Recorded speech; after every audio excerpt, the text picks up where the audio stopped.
Okay, subukan natin ha. Inverter. Ayan. Paano ko nga ba ito ginawa? Bubuksan po natin para maipakita yung wiring sa inyo at kung saan nabibili yung materialis na ginamit dito.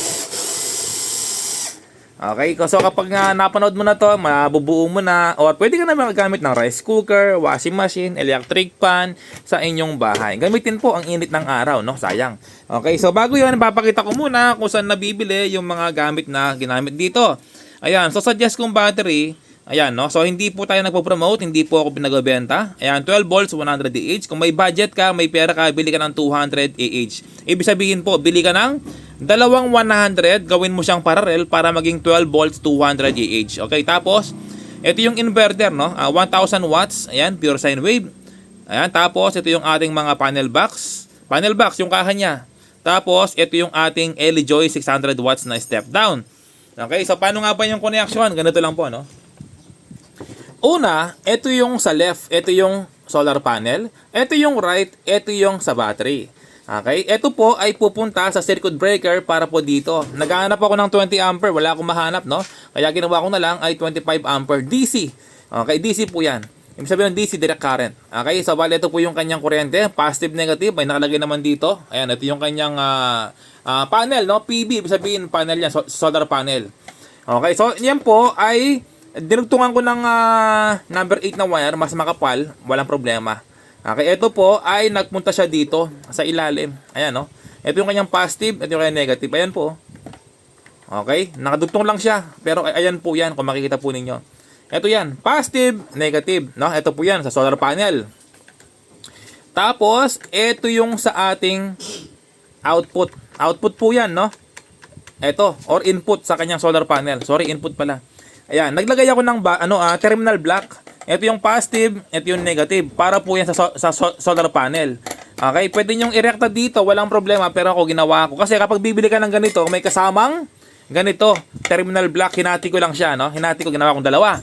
Ito yung positive, ito yung negative. Ayan, no? Positive dito, tapos negative dito. Ganon din, positive, negative, ito siya. Nagmunta po dyan.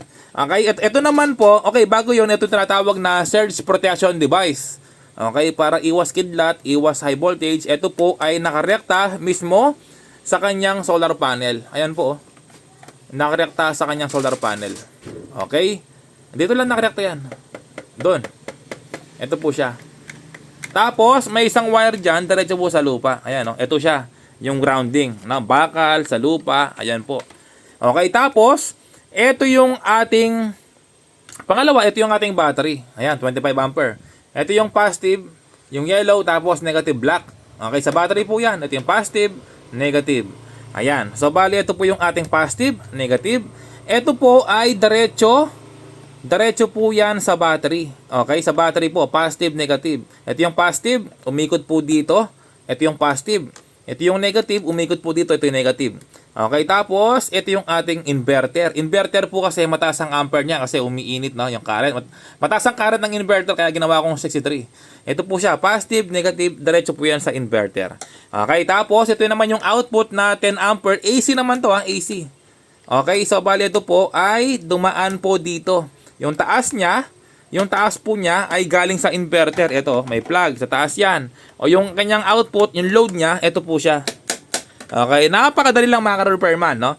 Tapos, yon, yung ating relay, yung relay po na ginawa ko, ay nakakonect po dito sa kanyang plug. Ito, yung kanyang output 230 volts. Naka-series lang, naka-series connection. Ang tawag po dito ay SSR, no?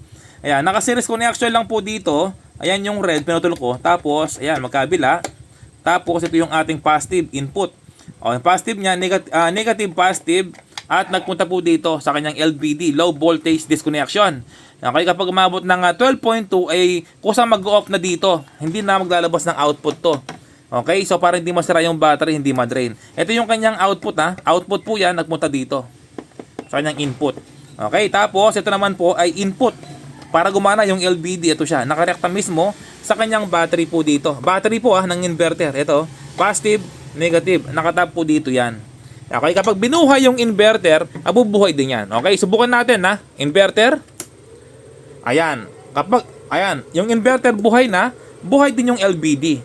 Kapag umabot ng 12 volts ay kusa na mag-off yung kanyang relay, hindi nagagana yung inverter. Okay? So tapos, ganito pag-operate ng ating airy joy, no? Ayan, so bali solar panel muna, tapos doon mo ilalagay yung battery. Bago yon, iset mo muna yung solar panel ng 12.2 volts. Okay?